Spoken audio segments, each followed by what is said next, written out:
우리 교회가 선교를 처음에 외국인 노동자들이 모여와서 시작하게 됐고, 그 다음에 외국에 나아가는 선교는 몽골이 처음이었습니다.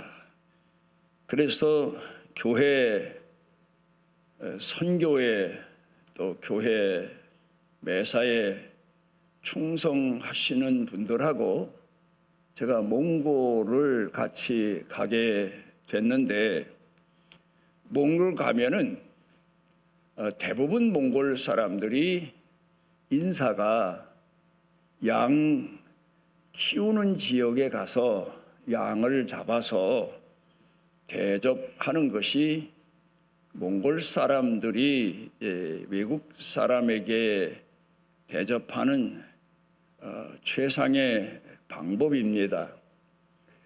그래서 인도를 받아서 한 골짜기에 있는, 우리로 말하면 양 키우는 농장에 가게 됐는데, 우리 예수 믿는 사람들이 짐승하면은 우리가 시골서 키웠던 가축들도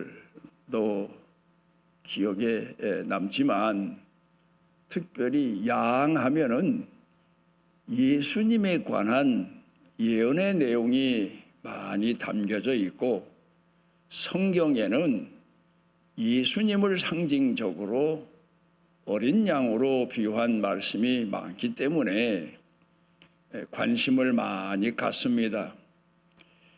그러는데 양을 잡는다고 하니까 예수님의 고난이 생각나서 모두가 갔던 사람들이 양 잡는 모습을 지켜보게 된 겁니다. 그래, 양을 키우는 사람이 양 우리에 가더니 양 한 마리를 끈을 매서 강제로 끌고 오는 게 아니라 그냥 머리만 잡고 귀만 잡고 오니까 양이 그 사람을 따라서 옵니다.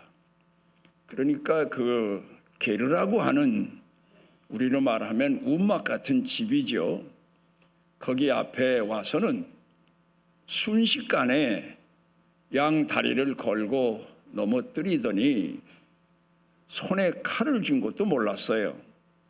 조그만 과도만한 칼을 가지고 양의 목을 땁니다.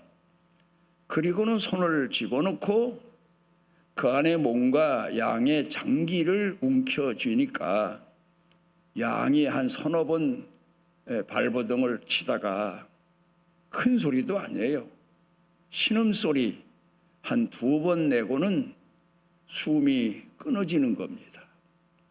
그래, 가까이서 보니까 그 양이 죽으면서 눈에 눈물이 가득 고였더라고요. 그 모습이 오래도록 기억에 남았습니다. 그러면서 어린 양 예수님이 이 땅에 오셔서 어떻게 고난을 당하시다가 어떤 모습으로 제물을 되어 가셨나 하는 큰 교훈을 얻게 됐습니다. 그리고는 몽골 선교를 계속하는데 여러 가지 복잡한 문제 얘기를 다 할 수는 없고, 한 번은 총회에 나가서, 노회에 나가서 이런 일에 일꾼으로 일하는 게 나쁜 건 아닙니다. 진실된 마음 가지고 교회도 섬기는 것처럼 노회도 섬기고 총회도 섬기지만, 그 사람들 중에 좀 눈에 가시 같은, 어찌 보면 저건 아닌데 하는 사람들이 덜어 있어요. 그런데 어떻게 하다가 그 사람들에게 등 떠밀려서 몽골을 같이 가게 된 겁니다. 가면서도 몽골 가면은 양 잡는 거를 보겠다고 예수님에 관한 여러 가지 교훈을 양 잡는 걸 보면서 배울 수 있기 때문일 겁니다. 그리고 갔는데 한 골짜기를 찾아갔습니다. 안내하는 사람 안내를 받아서. 그런데 거기 갔더니 그 골짜기에는 양은 한 마리도 없고 염소만 키우는 동네입니다. 그러니까 어쩔 수 없이 양 대신 염소를 잡는데 기가 막힙니다. 염소도 양처럼 그렇게 간단하게 그렇게 잡는 줄 알았더니 이건 상황이 다릅니다. 그 염소 잡는 사람이 어디서 망치를 들고 오더니 염소 우리에 가서 염소를 끌고 오는데 이게 안 오는 거예요. 그러니까 뒤에서 밀고 앞에서 땡기고 옆에서 부축하고 그리고 오는데 그 움막 있는데 게르까지 오는데도 발버둥 치지요. 소리 지르지요. 그래 어쨌든 왔는데 그 다음에 잡는 거 아닙니까? 세상에 망치를 가지고 머리통을 한 대 치는데 그 골짜기가 떠나가도록 소리를 치는 겁니다. 그러니까 이 사람이 한 번에 안 죽는 것 같아요. 2번 때려 3번 때려 발버둥을 치고 그리고 소리를 지르고 그걸 이제 지켜보는 겁니다. 그러더니 한 20여 분 동안 그러더니 나중에는 그 망치로 몇 번을 머리통을 얻어맞고야 숨이 끊어진 겁니다. 그리고는 이제 그 염소를 잡아서 요리해 주어서 먹고 왔는데 제가 오면서 생각을 해본 겁니다. 양 같은 교인들하고 성도들하고 가서는 양 잡는 모습을 보면서 눈물을 글썽이며 마음이 찡해가지고 예수님 생각하고 돌아왔는데 이 정치꾼들 몇 사람 데리고 갔다가는 염소 잡는 것을 보고 세상에 소스라치게 놀란 게 난 가축 키우는 사람들은 짐승을 어떻게 간단하게 죽이는 방법이 있는 줄 알았더니 없어요. 망치로 머리를 때려잡는 거예요. 그래서 이게 우연이 아니다.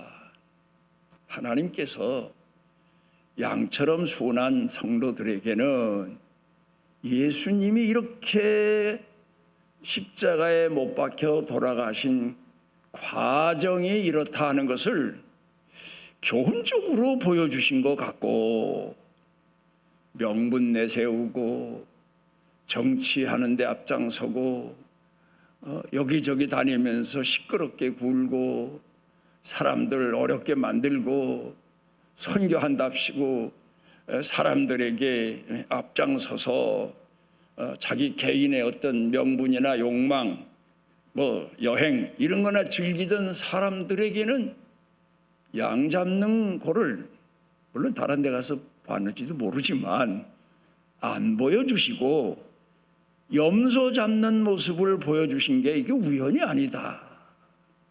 그런 생각을 해본 적이 있습니다. 오늘 성경 본문 말씀을 좀 더 나가서 33절에 보면은 예수님이 그런 말씀을 하십니다.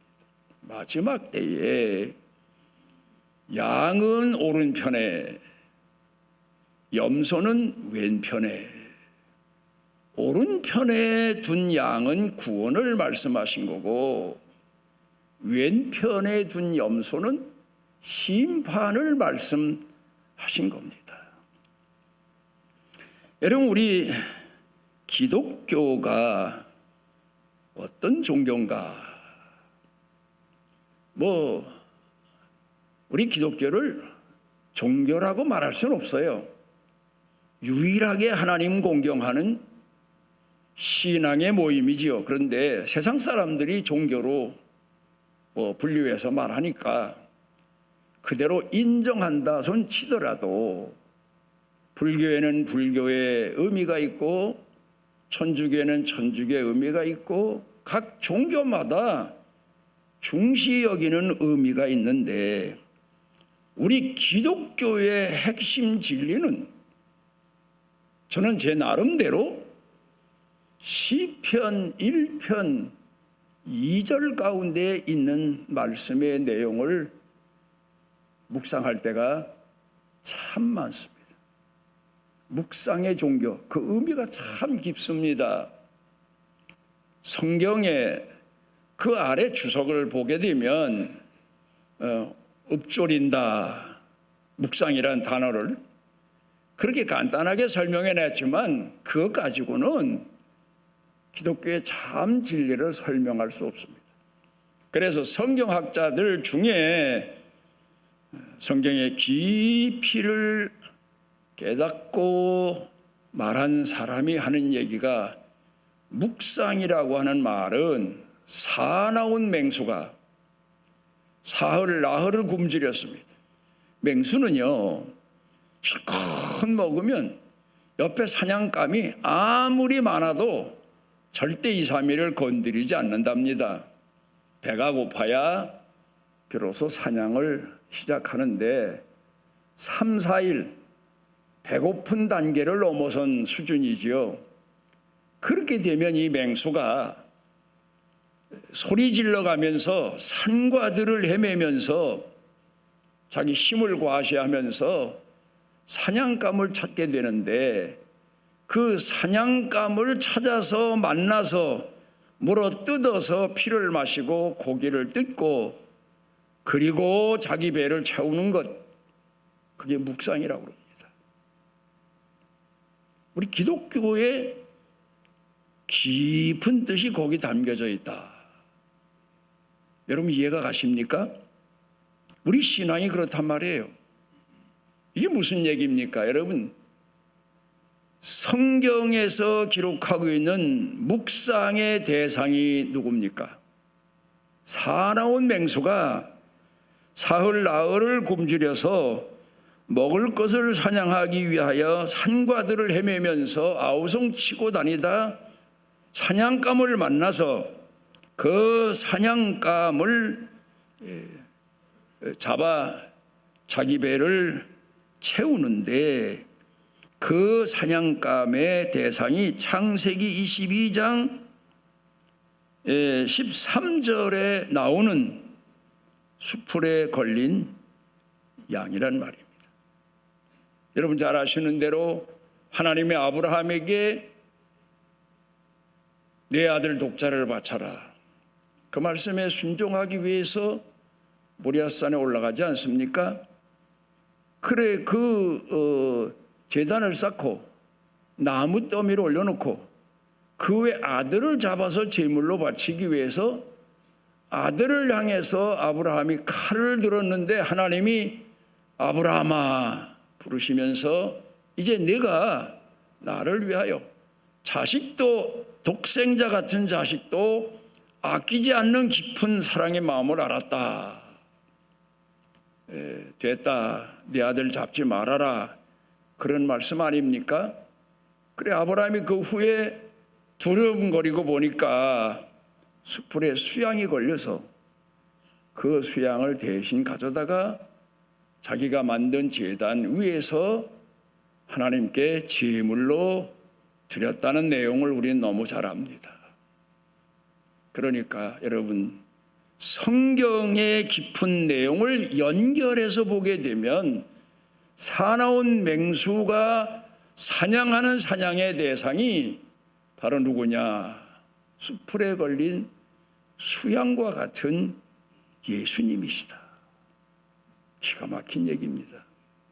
여러분 우리는 시편 1편 1절 복 있는 사람은 쭉 악인의 자리에 서지 아니하고 오만한 자리에 앉지 아니하고 오직 2절 가운데 여호와의 율법을 주야로 묵상하는 자로다. 그러니까 우리를 사나운 줄인 맹수로 비유하자면 하나님의 말씀을 맹수가 사냥감을 사냥해서 물어뜯고 피를 마시고 고기를 먹으면서 자기 쉼을 얻는 것처럼 우리 그리스도인들의 대상은 바로 예수 그리스도의 십자가의 보혈의 공로고 예수님의 죽으심이고 예수님의 모욕이고 예수님이 땅에 당하신 치욕이고 고통이고 아픔이고 죽음. 영적으로 말하면 우리 예수 믿는 사람은 그 말씀을 먹고 사는 사람들이에요. 여러분, 오늘 예배 드리면서 예수님의 십자가에서 당하신 고난, 이 땅에 오셔서 그 생애를 통해서 겪으신 고난, 고통, 아픔, 이걸 우리가 듣고 마음에 새기고 또 묵상하고 그러면서 은혜를 받고 힘을 얻고 낙심했던 사람이 깨어나게 되고 하나님을 향한 믿음을 다시 충전하게 되고, 그게 바로 기독교의 핵심적인 예배다. 예배의 그림자는 뭡니까? 제사예요. 제사는 어떻게 드렸나? 구약으로 거슬러 올라가 보게 되면 여러분, 우리가 창세기 3장 21절에서 배우는 교훈이 뭡니까? 자기 허물과 죄가 드러나서 머리 들고 다닐 수 없어서 그늘로 피해 다니고 나무 뒤에 숨고 그리고 부끄러워서 나무 잎을 따서 옷을 만들어 두르고 다니는 사람에게 하나님께서 가죽 옷을 가지고 오셔서 입히셔서 그들을 에덴 동산에서 내보내며 세상에 나게 살게 하셨습니다. 그 의미는 우리가 너무 많이 들어서 아는 바 아닙니까? 너희가 범한 죄값은 내가 대신 치른다. 나로 인하여서 내가 그 죄값을 대신 물어줌으로 너희가 하나님의 자녀가 되고 구원의 백성이 되는 명분을 하나님이 다시 주신다. 어린 양의 가죽을 벗긴 이야기입니다. 그리고 또 하나, 창세기 15장 10절에 가서 보면 제가 오늘 여러분들에게 드리는 말씀을 여러분들은 잘 메모하셨거나 기록해 두셨다가 나중에 묵상해 보십시오. 깊이 생각해 보십시오. 그 의미가 참 깊습니다. 하나님께서 아브라함에게 축복하시기 위해서 내가 나를 위하여 3년 된 암염소를 잡고 3년 된 순양을 잡고 집비둘기와 산비둘기를 제물로 삼아서 하나님께 제물로 드려라. 그러면 하나님이 그 제물을 받으시고 너와 내 후손에게 축복해 주시마. 그래서 제사를 드렸는데 아브라함이 실수를 합니다. 수염소, 순양은 큰 짐승이니까 배를 갈라서 내장을 다 제거하고 깨끗이 물로 씻어서 하나님께 제물로 태워드렸는데, 새는 집비둘기와 산비둘기는 그냥 제단 위에 놓고 하나님께 드렸던 것 같아요. 그래서 학자들은 그렇게 말합니다. 그 허물 때문에 아브라함의 자손들이 애굽에서 400년 동안 종살이하며 고통을 겪으면서 신앙의 연단을 받아야 됐다. 그렇게 말합니다. 아브라함이 제사를 드리고 나서 밤에 잠을 자는데 꿈에 여호와의 불이 아브라함이 쪼갠 짐승 사이로는 불이 지나가서 하나님이 응답하셨다고 확신을 시켜주시는데, 쪼개지 않은 두 새는 집비둘기 산비둘기는 불이 지나가질 않는 모습을 보게 된 겁니다. 여기서 우리가 무엇을 생각할 수 있습니까? 우리는 하나님 앞에 설 때마다 내 영혼 깊이 감추어진 죄, 제 자신이 지금까지 살아오면서 하나님 앞에 얼마나 많이 회개했겠습니까? 잘못한 죄, 그때그때마다 죄, 지나간 죄, 오래된 죄. 그런데요, 지금도 이 나이가 되었는데도 옛날에 내가 깨닫지 못했던 죄가 생각나서 하나님께 회개하는 게 지금까지도 계속됩니다. 그러니까 죽을 때까지 회개는 계속돼야 될 것 같아요. 하나님 앞에 말입니다. 내가 깨닫지 못해서 회개하지 못한 죄, 내가 기억지 못해서 하나님 앞에 범한 죄, 이웃 사람에게 범한 죄, 교회를 이끌면서 범한 죄, 그때는 그게 잘한 일로만 생각했는데 지나고 보니까 제가 늘 말씀드리는 대로 우리는 죄인이에요. 부패한 사람이에요. 선을 행해도 그 선이 온전한 선이 못 될 때가 참 많아요. 왜? 허물진 백성이 행하는 일이기 때문에. 그래서 남이 상처를 입기도 하고, 하나님 영광을 위해서 내가 한 일이면 주변 모든 교회 식구들이 은혜가 되고 힘이 되고 감동이 되고 감사가 돼야 되는데, 더러는 그 중에 상처받는 사람도 있고, 그런 걸 생각해 보면 아하, 내가 하나님 일을 한다고 하면서 얼마나 무지하게 행했으면 이런 일들이 일어났을까. 지난 다음에서 가슴을 쓸어내리면서 양심의 가책을 느끼면서 회개하는 나날을 살 때가 참 많습니다. 제사가 뭡니까, 여러분? 예배의 그림자입니다.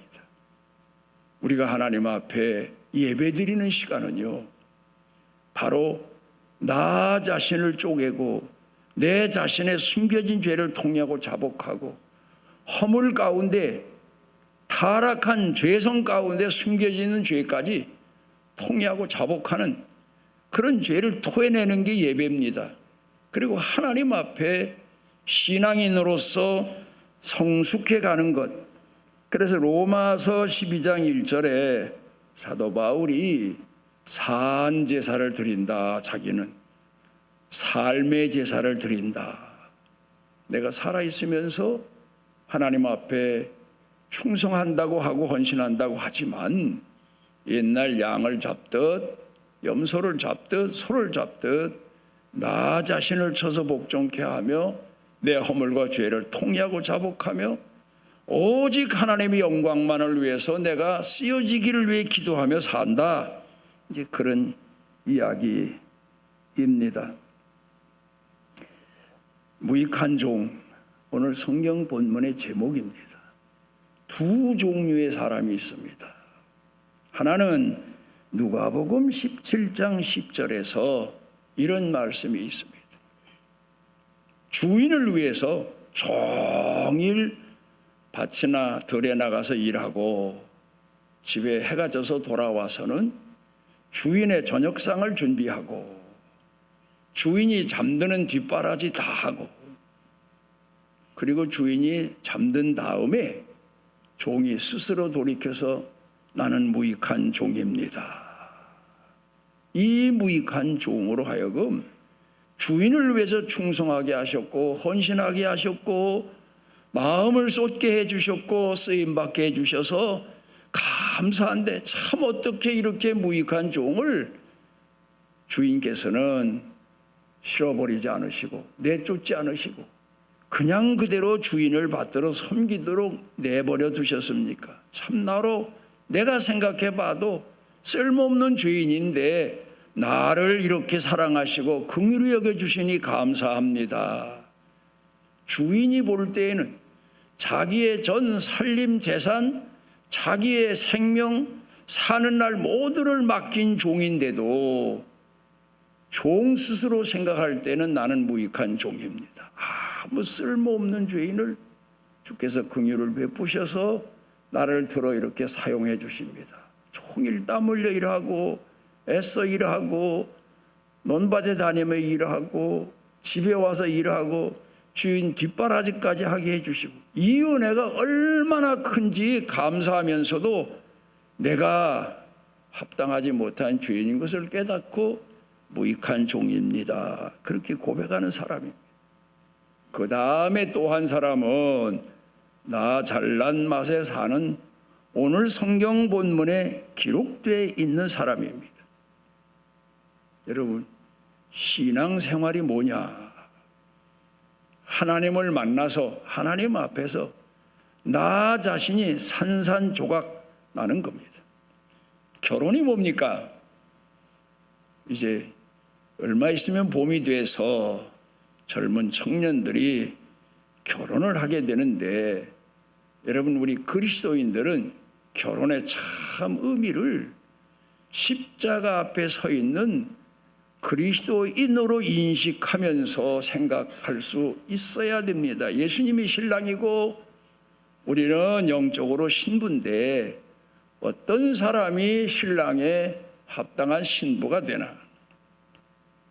유럽에서는, 서양에서는 우리는 결혼식 할 때 옛날식이죠. 신랑이 절하고 신부가 절하고 뭐 여러 가지 행사가 많습니다. 지금도 그래요. 결혼식장에 가면 신랑 신부 입장한 다음에 서로 인사시키고 서로 상대방에게 겸손한 마음으로 섬기겠다는 의미에서 인사를 시키고 그럽니다. 근데 가장 중요한 게 있어요. 서양 결혼식에서. 우리 교회에서도 한번 그걸 해봤으면 좋겠어요. 서양 사람들은 유리컵을 하나씩 신랑과 신부가 가지고는 결혼식 수레 앞에서 그 컵을 땅바닥에다가 그냥 내리쳐서 산산조각 냅니다. 그러니 결혼은 뭐냐? 부서지는 거예요. 바싹 부서지는 거예요. 뭐 금가는 정도가 아니야. 형체를 알아보지 못할 정도로 부서지는 게 결혼이다, 그 말이에요. 그래 하나가 된다는 거예요. 맞는 얘기예요. 우리가 예수 믿으면서도 그 신앙 같지 않으면 중간에 낙심하기 쉽고 타락하기 쉽고 세상으로 나가버리기 쉽고 완전히 내가 부서지고 깨져야 비로소 온전한 신앙인으로 성장해 갈 수가 있는 거지요. 그래서 나는 어떤데 그런 생각해요. 이제 결혼 주례 안 하기로 했어요. 80이 됐으니까 이제 담임 목사님한테 결혼 주례하는 건 다 미룬다고 내가 지난해부터 떠들고 다니는데, 글쎄 여기다 깨면 교회가 또 좀 이상하고 뭐 좀 상자 하나 갖다 놓고 거기다가 유리 하나씩을 신부 신랑이 가져다가 그냥 던져가지고 다 안 깨져요. 망치 하나씩 들려줘서 아야 바싹 깨게, 그리고 흔들어서 하나로 만들어 놓고 이게 결혼이다. 뭐 수레사도 뭐 필요 없잖아요. 그 정도면. 부서지고 깨졌는데 뭐 너는 누구고 나는 누구냐, 뭐 이혼하냐, 그럴 수가 없는 거죠. 완전히 바싹 부서져서 하나가 되는 판국인데, 어쨌든 신앙생활이 그래요. 우리가 나라는 존재를 내세우면 안 돼요. 오늘 성경 본문에 기록되어 있는 무익한 종은 내가 누군데요? 자기 자신이 아직도 살아있어요. 교만이 보통 이만저만이 아니에요. 주인을 위해서 하는 건 아무것도 없으면서, 그리고 주인을 향한 원망뿐이에요. 불평뿐이에요. 주인은 심지 않는 데서 거두고 해치지 않는 데서 모으는 분이 왜 나한테 1달란트를 맡겨놓고는 내가 가졌다가 도로 들였으면 되지, 거기에 뭐 더 이상 말이 많습니까 하면서 반항하는 사람 아닙니까? 이 사람이 어떤 사람입니까? 지금까지요, 충성된 종은 주인을 위해서 자기가 부서져도 깨져도 자기 자신이 죽어도 그것도 감사한 거예요. 내가 주인을 위해 죽을 수 있다니 얼마나 감사합니까? 얼마나 감동스럽습니까? 우리 예수 믿는 사람이 순교를 최고의 영광으로 여기는 것은 내가 주의 복음을 위해서 죽는다니. 그래서 하나님께서 그런 사람들에게 큰 은혜를 베풀어 주셔서 순교 직전에 하늘도 보게 하시고 예수님 보좌도 보게 하시고 바로 내가 하나님을 바로 공경하는 사람이라는 확증을 주시지 않습니까? 우리 예수 믿는 사람들은 바로 하나님 공경하는 신앙을 가지고 하나님을 위해서 죽을 수만 있다면 그보다 더 큰 영광은 없어요. 물론 인간이니까 머뭇거릴 때도 있고 갈등할 때도 있고 세례 요한처럼 오실 그이가 당신이십니까? 다른 분을 기다려야 됩니까? 내가 감옥살이를 더 해야 됩니까? 인간적인 갈등도 있고 번민도 없잖아 있어요.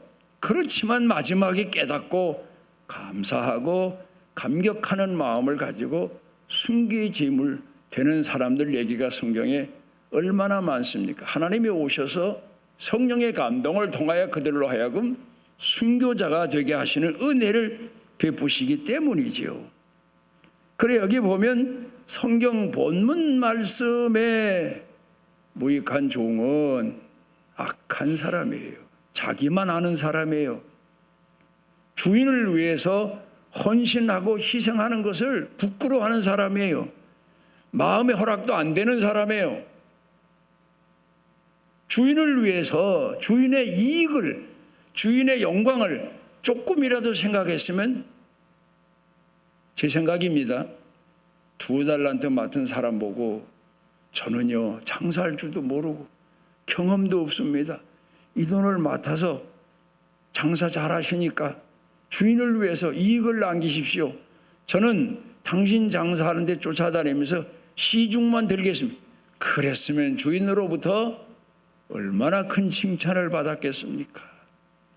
그러면 2달란트 가지고 2달란트 남긴 사람이 그 사람 것까지 맡아 3달란트면 3달란트 또 남겼지 않았겠어요? 그러면 주인이 볼 때에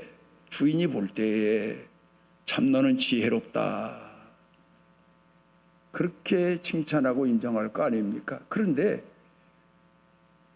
양심적인 사람, 여러분 우리 그리스도인들이 살아가면서 물론 선한 양심대로 살아야 돼요. 그건 뭐 그리스도는 누구나 가지고 있는 마음의 자세지만, 그런데 실제로 자기 기준이에요. 자기가 기준이야. 난 양심가다, 양심적이다, 나는 정직하다, 나는 성실하다. 주인이 볼 때에는 악한 사람이에요. 무익한 사람이에요. 주인을 전혀 생각지 않는 사람이에요. 주인의 은혜가 얼마나 큰지 헤아리지 않는 사람이에요. 늘 불평하는 사람, 불만하는 사람, 주인까지 원망하는 사람, 하나님 나를 왜 이 지경 만들었습니까? 못 깨달아 그렇지요.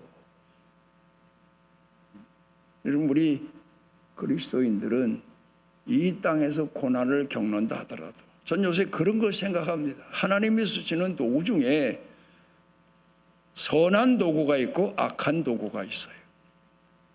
그래서 시대에 따라서 어떤 때는 악한 도구를 들어서 백성을 징벌하실 때도 있고, 그러니까 여러분 뭐 정치인 누가 대통령 되고 정치를 누가 잘하고 못하고 여기 우리 마음 뺏기지 마십시오. 아, 이런 시대를 우리가 살고 있구나.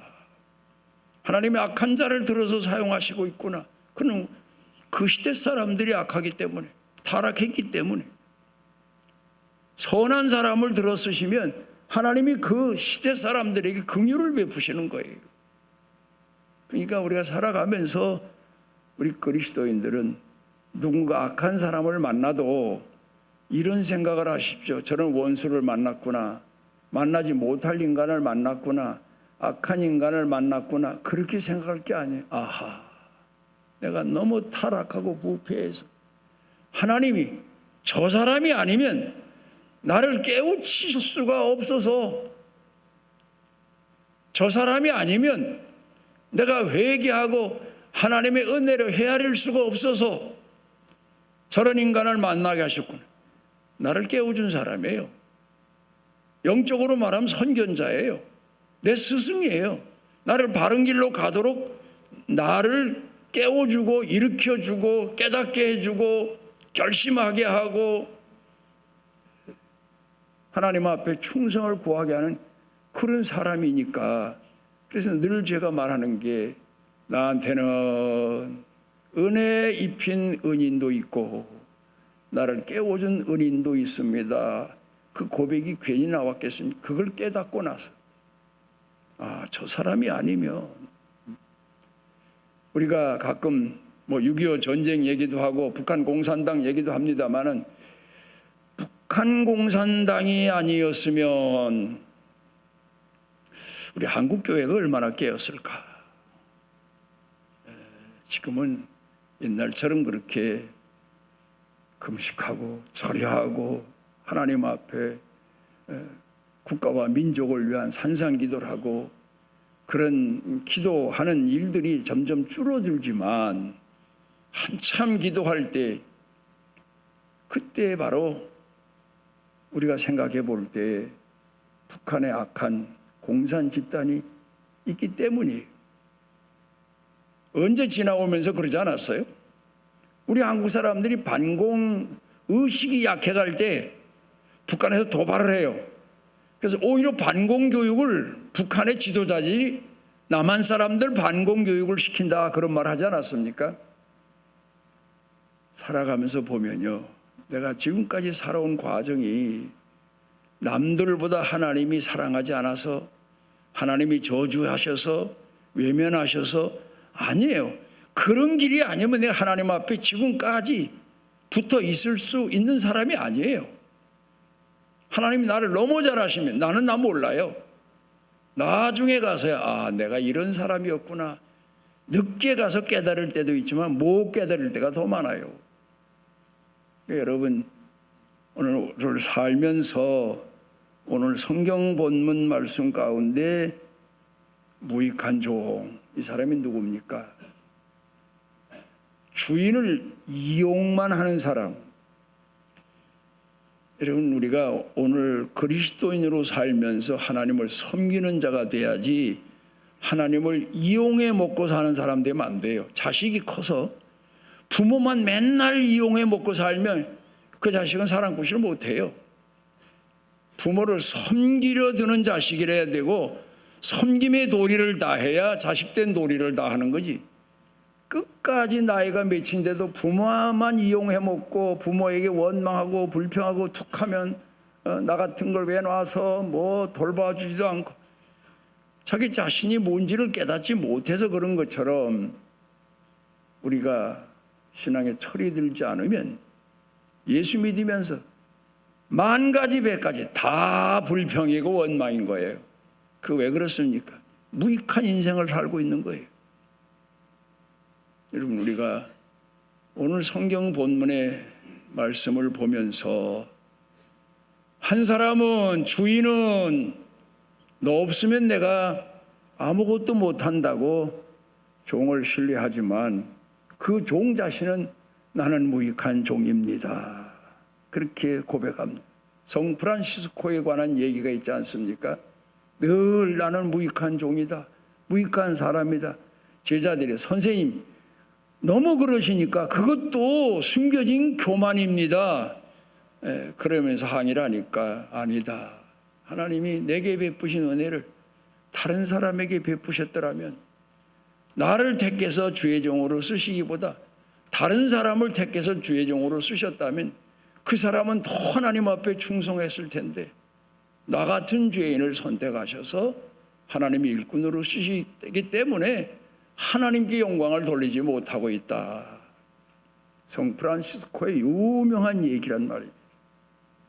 그런데 한 사람은 나는 양심적이고 주인에게 충성하고 나처럼 주일 잘 지키고 하나님 앞에 선한 일꾼으로 교회에서 중요한 일하고 나 자신을 내세우고 그러면서 보상을 요구하고 하나님이 왜 보상 안 해주십니까? 그런데 너무 성급해서 너무 마음이 좁아서 믿음이 없어서 하나님께 이런 거 저런 거 따질 때가 많죠. 그런데 하나님은 우리의 모든 삶을 온전한 믿음으로 이끄시고 포기치 않으시고 사랑하시고 내가 몸부림쳐서 견딜 수 없어 하나님께 탄식할 때에도 그 소리 다 듣고 계신 분. 우리 자신이 오늘도 내 자신이 무익한 종의 반열에 서서 왼편에 세워지는 사람 되지 않기 위해서 깨어서 기도하시고 더 겸손한 마음을 가지고 하나님 공경하는 여러분 모두가 되시기를 바랍니다. 우리를 지극히 사랑하셔서 주의 자녀 삼아주시고 오늘도 주 앞에서 큰 믿음의 사람 되도록 포기치 않으시고 겨자씨알 만큼도 믿음이 없는 우리들을 사랑으로 인도하시고 긍휼로 인도해 주시고 연단의 과정에도 사망의 음침한 골짜기에서도 홀로 두지 않으시고 우리와 함께 하시고 우리 허물과 죄를 책임지실 뿐만 아니라 우리의 생과 삶도 계획해 놓으시고 이끌어 인도하시는 아버지, 이 믿음 안에서 오늘도 깨어 주님도 의지하고 감사하고 이 성전에서 예배드리고 일어설 수 있는 축복의 사람들 되게 해 주옵소서. 예수님 이름으로 기도드리옵나이다.